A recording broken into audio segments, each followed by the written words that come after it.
अस्सलाम वालेकुम dear students, welcome to learning with Mutahir. आज जो हम डिस्कस करने जा रहे हैं जी ACC 501 की असाइनमेंट नंबर 1। ड्यू डेट आपके पास है जी 16 में। क्वेश्चन के अंदर उसने जो डाटा दिया है जो ये करंट ईयर और प्रीवियस ईयर का, ठीक है। इसके अंदर टोटल एसेट्स का बैलेंस है, करंट ईयर की टोटल इक्विटी, टोटल डेट्स।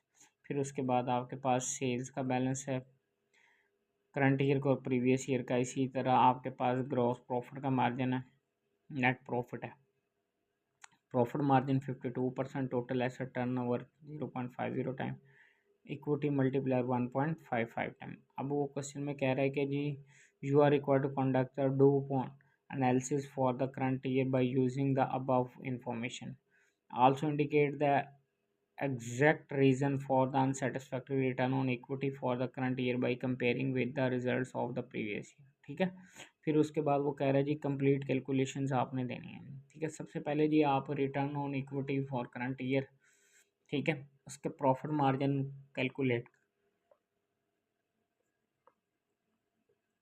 अच्छा जी, प्रॉफिट मार्जिन का क्या फार्मूला है? Net profit divided by sales. तो आपके पास नेट प्रॉफिट 2 मिलियन है, डिवाइडेड बाई आपके पास सेल्स कितनी है? सेल्स आपके पास है जी 53,52,000 की। ठीक है, ये आप कैलकुलेट कर लें, आपके पास 37.37 आ जाएगा जी।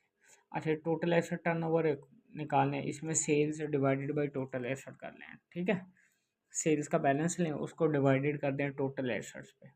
ठीक है, टोटल एसेट्स का बैलेंस आपके पास गिवन है 10 लाख 10,253,000। ठीक है, ये डिवाइड कर लें। फिर उसके बाद आपने इक्विटी मल्टीप्लायर टोटल एसेट को डिवाइडेड कर दिया टोटल इक्विटी पे।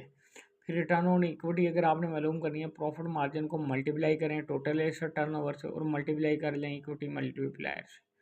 ठीक है, फिर इसी तरह आपने return on equity for previous year निकालनी है, तो प्रॉफिट मार्जिन आपके पास 52% है, एसेट टर्नओवर 0.5, 0 टाइम है, इक्विटी मल्टीप्लायर 1.5।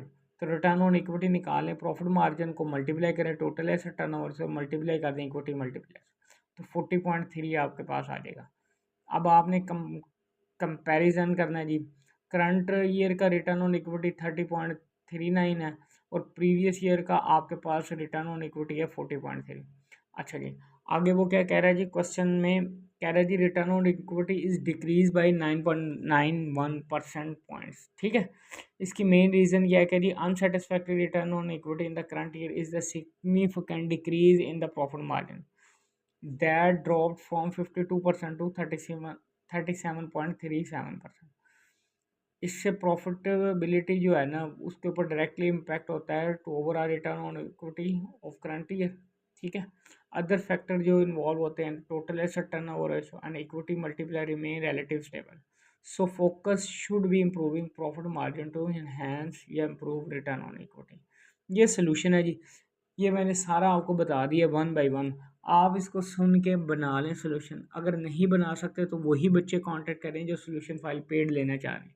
इसके अलावा MGT के जितने सब्जेक्ट्स हैं, MKT के, HRM के, BNK के, फिर उसके बाद STA के हैं, ठीक है, इन सब के सोल्यूशन फाइल GDP अवेलेबल है, क्विज अटैम्प्ट हो जाएंगे। प्रोजेक्ट या इंटर्नशिप रिपोर्ट्स के हवाले से किसी बच्चे को प्रॉब्लम है तो वो डिस्कस कर सकता है। इसके अलावा हर सब्जेक्ट की mid term file lesson wise provide करें। जिस बच्चे को मिड टर्म की फाइल लेसन वाइज चाहिए वो मिल जाएगी, उनको तैयार करें। आपका mid term 90 to 100% paper attempt हो जाएगा। ठीक है, इसके अलावा आपका VU के रिलेटेड कोई क्वेश्चन हो, आप मुझसे कांटेक्ट कर सकते हैं व्हाट्सएप पे। चैनल के साथ जुड़े रहिए, इंशाल्लाह नेक्स्ट वीडियो में